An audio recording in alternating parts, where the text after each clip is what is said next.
I was raised in a family of 15. I have 14 brothers and sisters. We lived off government stuff that they delivered to us. And my dad kind of trained me to make the ball move because I wasn't going to throw that hard. He knew that. We were Red Sox fans, taking us down there when he could with all the kids in the station wagon and piling us in and going to Fenway. And Louis Tion, which I didn't want to throw like him, but I was one of those guys that had a funky motion. I got to see him as a Red Sox watching Roger Clemens and then getting a chance to pitch against Clemens. But Louis was one of those guys that just a battler on the mound, just didn't have the best of stuff, but he was so funky. He just baffled guys with the way he threw, and I loved that. Yeah, we had a pretty special team in '84. That was the first year baseball was an Olympic sport, kind of an exhibition to see how it would go. And we had a tremendous summer. We traveled all over the U.S.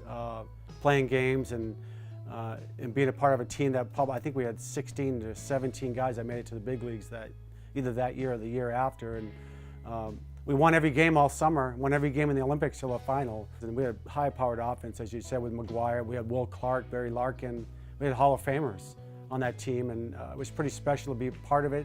Walking into the Coliseum, and it was so big, 100,000 people, and being a part of the Olympics, and then having a chance during the baseball opening ceremonies to carry the U.S. flag into Dodger Stadium. And it was a pretty special time, something I'll never forget. Raised Catholic, went to Sunday school, did all the catechism stuff. And then my first year really experiencing Christian ball players was in my first year in '85 in Seattle. I got introduced to Harold Reynolds and Mark Langston and Mike Moore, Alvin Davis, all these guys that were Christian, and they were my friends.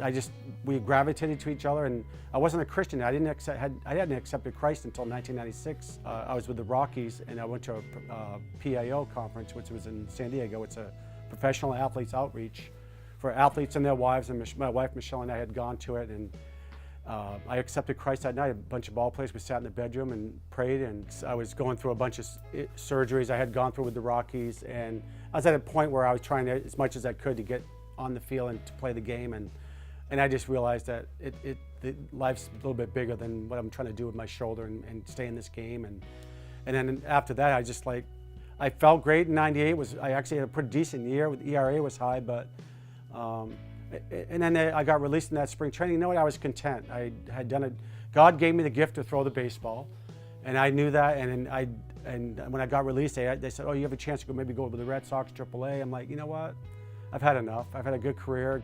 As a coach, you want the guys to do well. You want everybody to compete, and you want them to do the things that made you successful. So you try to teach that, but it's hard. You get a lot of gray hairs. But the transition was, you still feel like you can play. I feel like I could still play. I'm 56, but I feel like I could still throw and hit the ball, but obviously I can't. But and I think that motivates me every day to come out here and coach and to be part of the game and to take some hacks once in a while or throw BP to the guys all day. I love it. Luke 14:11. You humble yourself, and if you exalt yourself too much, you're gonna get brought back down. And I've seen that happen to a lot of players, especially big league guys, so that exalt themselves a little too much, and then they're humbled. This game is very humbling, like any game, like golf. You can shoot a 76 one day and a 95 the next. I teach it's a game. It only lasts for that much of your life, and it's over. So enjoy it while you can.